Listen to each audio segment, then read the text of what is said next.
जय माता की दोस्तों, माता रानी की कृपा आप और आपके पूरे परिवार सदा और सर्वदा बनी रहे। दोस्तों, आपको स्वागत है अपने channel my lovely home and garden में। दोस्तों, सावन मास के कृष्ण पक्ष के एकादशी के दिन कामिका एकादशी का व्रत रखा जाता है और इस जगत के पालनहार श्री हरि विष्णु जी की पूजा अर्चना इस दिन की जाती है और ये व्रत उन्हीं को समर्पित है। चातुर्मास की पहली एकादशी होती है। ये एकादशी शास्त्रों के अनुसार भगवान श्री हरि विष्णु की पूजा आराधना करने से हर काम में सफलता मिलती है। विष्णु पुराण में वर्णित है कि जो भी भक्त इस व्रत को धारण करते हैं उन्हें अकाल मृत्यु का भय नहीं रहता है और सभी प्रकार के पाप कर्म, चाहे इस जन्म के हों या पूर्व जन्म के हों, समस्त प्रकार के पाप जो होते हैं वो नष्ट हो जाते हैं और मरने के बाद मोक्ष की प्राप्ति होती है, वैकुंठ लोक की प्राप्ति होती है। दोस्तों, स्वर्ग लोक की प्राप्ति होती है। शास्त्रों में कामिका एकादशी को अत्यंत श्रेष्ठ माना गया है।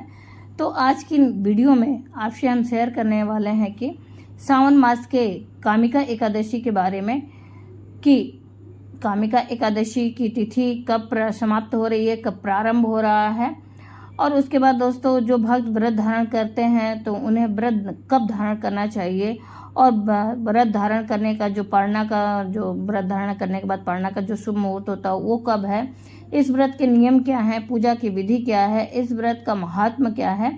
आज की वीडियो में कामिका एकादशी से संबंधित संपूर्ण जानकारी मैं आपसे शेयर करने वाली हूं दोस्तों, इसलिए आज की वीडियो बहुत ही महत्वपूर्ण है। पूरा जरूर देखिए, अच्छी लगे तो लाइक तो अवश्य ही करिए। आपके लाइक हमारे लिए बहुत ही महत्वपूर्ण होते हैं। यही एकमात्र जरिया है जिससे हम लोगों को पता चलता है कि वीडियो आपको उपयोगी लगी। दोस्तों, अगर वीडियो उपयोगी है तो आप अपने फ्रेंड्स और फैमिली में ज़्यादा से ज़्यादा शेयर भी करें और उसके बाद आप मेरे चैनल पर नए हैं तो मेरे चैनल को सब्सक्राइब करें, बेल नोटिफिकेशन अवश्य ही दबाएं ताकि आने वाली जानकारी आपको समय से प्राप्त हो सके। दोस्तों, फिर माता रानी के नाम का जयकारा कमेंट बॉक्स में अवश्य ही लगाएं। कोई भी सुझाव हो या प्रश्न हो तो कमेंट बॉक्स में आप लिख सकते हैं। अगर आप कामिका एकादशी व्रत धारण करना चाहते हैं तो एकादशी व्रत का जो नियम है, एकादशी व्रत के एक दिन पहले से प्रारंभ हो जाता है, 10वीं तिथि के दिन से। उस दिन हमें शुद्ध सात्विक भोजन को ग्रहण करना चाहिए, ब्रह्मचर्य का पालन करना चाहिए, भूमि पर शयन करना चाहिए और इस दिन लहसुन, प्याज, मांस, मंदिरा, मसूर की दाल और शाक और बहुत सारी ऐसी चीज़ें हैं जिन्हें नहीं खाना चाहिए, तो उसे एक दिन पहले से ही इस नियम का पालन करें। फिर एकादशी वाले दिन आप शुभ मुहूर्त मतलब ब्रह्म मुहूर्त में सुबह उठकर जल्दी नित्य क्रिया से निवृत्त होने के बाद शुद्ध जल, गंगा जल, मिश्रित जल से स्नान आदि करने के बाद साफ सुथरे स्वच्छ वस्त्र को धारण करें और फिर उसके बाद दोस्तों आप सूर्य भगवान को अर्घ्य अर्पित करें। फिर अपने घर के पूजा स्थल पर पहुंचे और वहां पहुंचकर विधि विधान से श्री हरि विष्णु जी का पूजन करेंगे। इसके लिए सर्वप्रथम संकल्प लेंगे। दोस्तों, संकल्प के लिए आज के दिन चावल हाथ में नहीं लेंगे, अक्षत हाथ में नहीं लेंगे, सिर्फ जल, पुष्प और कुछ पैसे अपने सामर्थ्य के अनुसार, चाहे 1 रुपये का सिक्का लेके आप संकल्प धारण करेंगे। सर्वप्रथम आप अपने नाम को, गोत्र को और स्थान और तिथि, उसके बाद आप कौन से महीने का व्रत है और किस निमित्त आप व्रत धारण कर रहे हैं, इन सब चीज़ों को बोलते हुए या फिर आप बोल सकते हैं कि भगवान मैं आपका आशीर्वाद और प्रीति प्राप्त करने के लिए ये व्रत धारण करता हूँ, और इस तरह से बोलते हुए आप भगवान के चरणों में इस संकल्प को अर्पित करेंगे। और अर्पित करने के बाद पंचामृत स्नान आज के दिन अवश्य श्री हरि विष्णु जी को कराएं। अगर आपके घर में विग्रह रूप है, भगवान का किसी भी रूप का विग्रह रूप है तो उसे आप जरूर ही आप पंचामृत अभिषेक कराएं। फिर उसके बाद शुद्ध गंगा जल मिश्रित जल से स्नान कराएं, अभिषेक कराएं। फिर विधि विधान से पूजन करें, शुद्ध देसी घी का दीपक जलाएं, धूप, दीप, नैवेद्य आदि से भगवान का पूजन करें।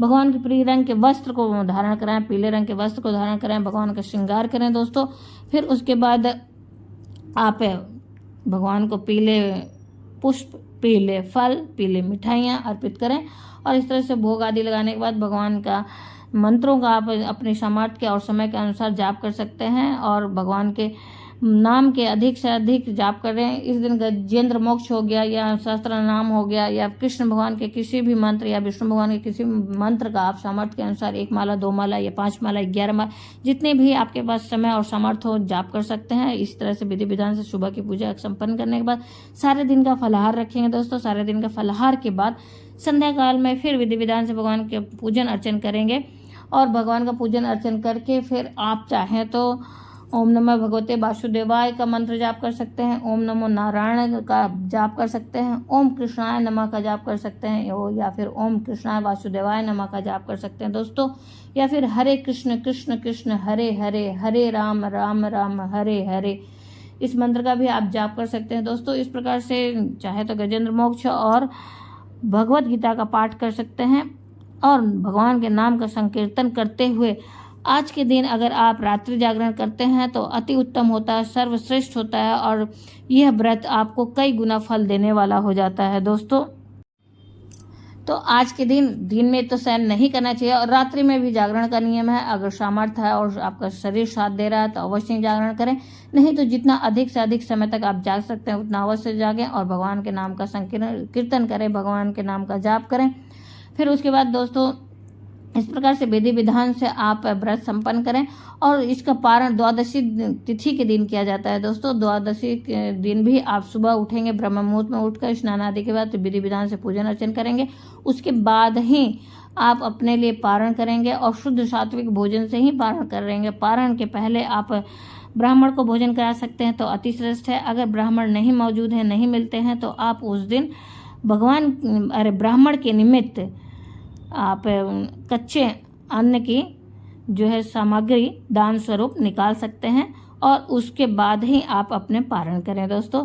तो इस प्रकार से आप ये कामिका एकादशी व्रत धारण कर सकते हैं और इस प्रकार से आप इसका पूजन अर्चन कर सकते हैं। तो अब हम लोग जानेंगे कि इसका ये कामिका एकादशी जो है प्रारंभ कब हो रही है और समाप्त। दोस्तों कामिका एकादशी व्रत की तिथि प्रारंभ हो रही है 12 जुलाई दिन बुधवार को शाम 5:59 पर और इस तिथि की समाप्त हो रही है, एकादशी तिथि जो है समाप्त हो रही है 13 जुलाई दिन गुरुवार के दिन शाम 6:24 पर। फिर उसके बाद दोस्तों सूर्योदयकालीन तिथि के अनुसार व्रत धारण किया जाता है, तो व्रत 13 जुलाई को धारण किया जाएगा।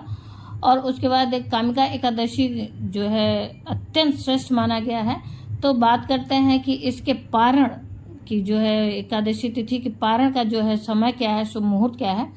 तो हमेशा द्वादशी तिथि में किया जाता है दोस्तों इसका पारण, हरिवासर के बाद ही। तो द्वादशी तिथि प्रारंभ हो जाएगी 13 जुलाई को ही शाम को 6:24 पर और समाप्त हो रही है 14 जुलाई को शाम को 7:07 पर।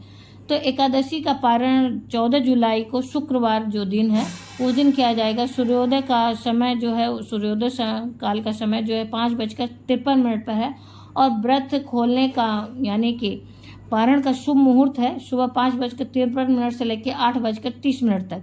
तो एकादशी के पारण के लिए कुल 2 घंटे 37 मिनट हमें समय मिल रहा है दोस्तों, समय प्राप्त हो रहा है। तो इसी के बीच में आपको पारण करना है। प्रयास करें कि इसी शुभ मुहूर्त में आप पारण कर लें। यदि आप एकादशी का पारण शुभ मुहूर्त में करते हैं तो इसका पुण्य जो होता है कई गुना वृद्धि हो जाता है, इसके पुण्य में दोस्तों कई गुना बढ़ जाता है। तो आप कोशिश करें कि उसके बीच में ही आप पारण करें। अगर संभव नहीं है, अगर नहीं हो पा रहा, अगर भोजन नहीं बना पा रहे हैं तो तुलसी दल से ही आप जल ग्रहण करके, तुलसी दल को ग्रहण करके पारण कर लें इस शुभ मुहूर्त के बीच में। फिर उसके बाद आप अपना शुद्ध सात्विक भोजन वगैरह बनाने के बाद पारण करें दोस्तों। इस प्रकार से आप पारण कर सकते हैं। और द्वादशी के दिन भी कहा जाता है कि कई बार मुंह नहीं जूठा करना चाहिए, अशुद्ध सात्विक भोजन ही करना चाहिए बिना लहसुन प्याज के। तो कोशिश करें कि थोड़ा सा अगर सुबह में आप कर रहे हैं पारण या फिर फलाहार कर लें, फिर थोड़ा लेट से भोजन करें ग्रहण, फिर उसके बाद ताकि आप मतलब दोपहर के बाद संध्या काल का भोजन कर सकें। 2 ही बार भोजन किया जाता है। तो इस प्रकार से आप व्रत धारण कर सकते हैं। और उसके बाद दोस्तों आप अपने पारण के पहले ब्राह्मण के निमित्त अवश्य ही निकालें दान की वस्तु, फिर उसके बाद ही पारण करें। तो दोस्तों ये तो रही पूरी जानकारी कामिका एकादशी व्रत की। आशा करते हैं कि जानकारी आपको अच्छी लगी होगी। अगर जानकारी आपको अच्छी और उपयोगी लगी तो लाइक तो अवश्य करें। आपके लाइक हमारे लिए बहुत ही महत्वपूर्ण है, उन्हीं से हम लोगों को पता चलता है कि आपको उपयोगी लगी वीडियो। फिर उसके बाद दोस्तों अगर वीडियो अच्छी है, जानकारी अच्छी है तो अपने फ्रेंड्स और फैमिली में ज़्यादा से ज़्यादा शेयर भी करें। और आप मेरे चैनल पर नए हैं तो मेरे चैनल को सब्सक्राइब करें, बेल नोटिफिकेशन अवश्य ही दबाएं ताकि आने वाली जानकारी आपको समय से प्राप्त हो सके। दोस्तों माता रानी के नाम का जयकारा कमेंट बॉक्स में अवश्य ही लगाएं ताकि एक सकारात्मक ऊर्जा आपके अंदर संचार हो सके। फिर कोई भी प्रश्न हो या सुझाव हो तो आप कमेंट बॉक्स में अवश्य ही लिख सकते हैं। फिर मिलते हैं दोस्तों एक नए वीडियो में नए जानकारी के लिए। तब तक के लिए धन्यवाद। जय माता की, माता रानी की कृपा आप और आपके पूरे परिवार सदा और सर्वदा बनी रहे दोस्तों। फिर मिलते हैं एक नई जानकारी के साथ नए वीडियो में।